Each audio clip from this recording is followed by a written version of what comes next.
English in Southern Africa. The region we will be focusing on today is Southern Africa, in particular Zimbabwe, as well as its neighbouring countries South Africa and Zambia. In this presentation we will be looking to find out whether or not these countries and this region overall use British English or American English when using the words centre and colour, which would be spelt as shown on the screen in British English or as shown on the screen in American English.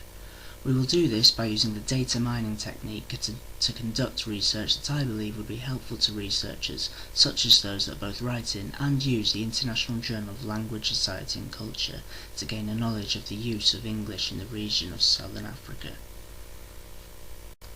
Why is this useful?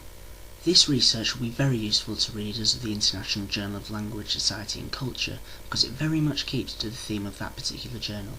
It gives us an idea of what type of English is used in the region of Southern Africa, and will therefore give readers of this journal a good idea as to what the society and culture of this region is like, based on the type of English used. Initially, I would expect that the English used in the region of Southern Africa would lean more towards the British English side of the scale, due to the fact that historically there is a link between Britain and the region of Southern Africa. However, this could have changed due to the growing influence of the USA across Africa in modern times. The results will let us know for sure. Using the Worldwide English Corpus, I looked at the number of uses of the UK spelling of centre and the US spelling of centre, and looked at how many times each occurred in the UK and US samples. Here we can see a table showing the uses of centre in the UK, with the amount of times the ER ending of centre on the left hand side of the table, the amount of times of the RE ending of centre in the middle of the table, and the percentage of the use of the ER ending of centre on the right hand side of the table. We can clearly see that the RE ending of centre is clearly used much more in the UK than the ER ending. Here, however, we can see the US sample showing that the ER ending is used much more than the RE ending in the US. Now, to see whether or not these UK and US samples can be correctly predicted, we use three different decision procedures. First, if the frequency of centre spelt with the ER ending is greater than 3, then it is a US feature. Secondly, if the percentage of centre spelt with the ER ending is above 90%, then it is a US feature. And thirdly, if centre spelt with the RE ending is used at all, then it is a UK feature. Now the results of decision procedures for centre. The results of our first decision procedure show that while most of the results agree with the procedure, there is one anomaly. Here, the centre with the ER ending is used 9 times, which is definitely more than 3, so we would expect it to be a US sample when in fact we know it is a UK sample, meaning that overall 95% of the data is correctly predicted by our first decision procedure. The results of our second decision procedure show that once again, while most of the results are correctly predicted by the procedure, there is one anomaly. On the right hand side we can see that centre with the ER ending has been used less than 90% of the time, so we could expect it to be a UK feature, but we know otherwise. Overall, 95% of the data once again is correctly predicted by our second decision procedure. The results of our third decision procedure once again show that the majority of results have been correctly predicted. However, this time there are two anomalies. Here we can see that there are two US samples that use centre with the RE. Therefore, they are anomalies. Overall, however, 90% of the results are correctly predicted by our third decision procedure. Now we will look at the data for the word colour. Here is a table of the UK sample for colour with the UR ending and the OR ending, much in the same format as centre. And here is the table of the US sample for colour with UR and OR.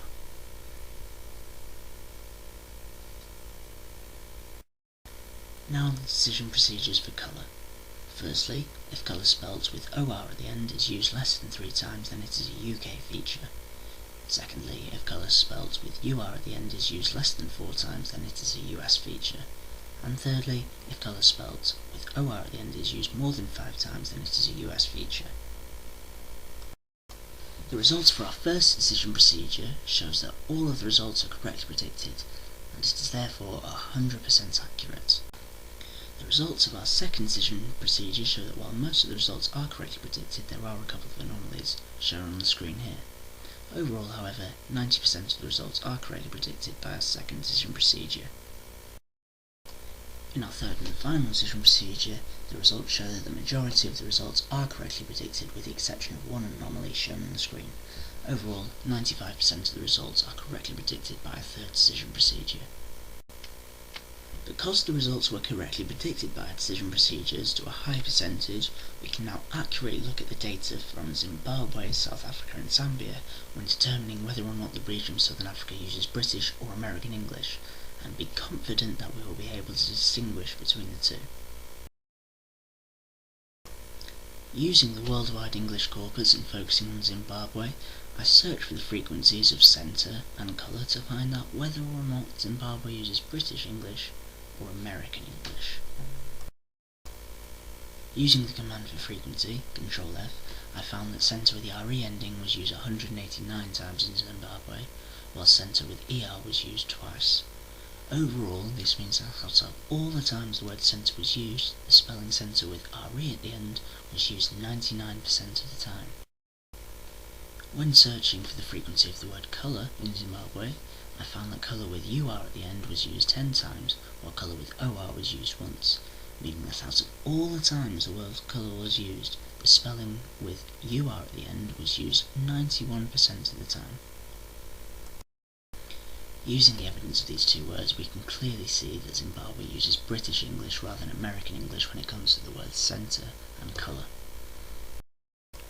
Now we look at the frequency of centre in South Africa, finding that the RE ending of centre was used 64 times, while the ER ending of centre was used 5 times, meaning that overall the word centre is used 69 times, and the spelling with RE at the end is used 93% of the time.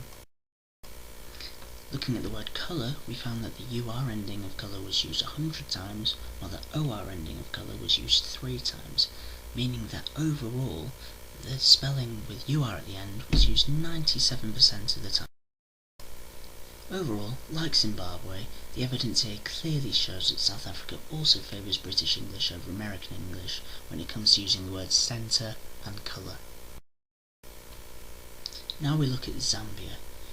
Here we can see that centre with the RE ending is used 140 times, while centre with the ER ending is used 36 times, meaning that overall the word centre is used 176 times, and the spelling with RE at the end is used 80% of the time. With the word colour, we can see that the UR ending of colour is used 10 times, while the OR ending is used 4 times, meaning that the UR ending of colour is used 71% of the time. Overall, we can see that like Zimbabwe and South Africa, the preferred choice of English in Zambia is clearly British English over American English when it comes to the words centre and colour. Overall, we can conclude that the region of Southern Africa does indeed appear to prefer British English to American English from the evidence we have looked at. However, there are limitations to this as we have not looked at every country in Southern Africa and we have not analysed every single word that differs between British and American English. Despite this, using the evidence we have got and analysing the countries we have analysed, we can conclude that this investigation, with the fact that according to our research the region of Southern Africa prefers to use British English rather than American English, which I think could be of great help to International Journal of Language, Society and Culture in teaching people about how language changes with different cultures and how a certain country can lean towards British English over American English depending on many things. Thank you very much for watching this video, and I hope that it has been some help to you in learning about English in Southern Africa.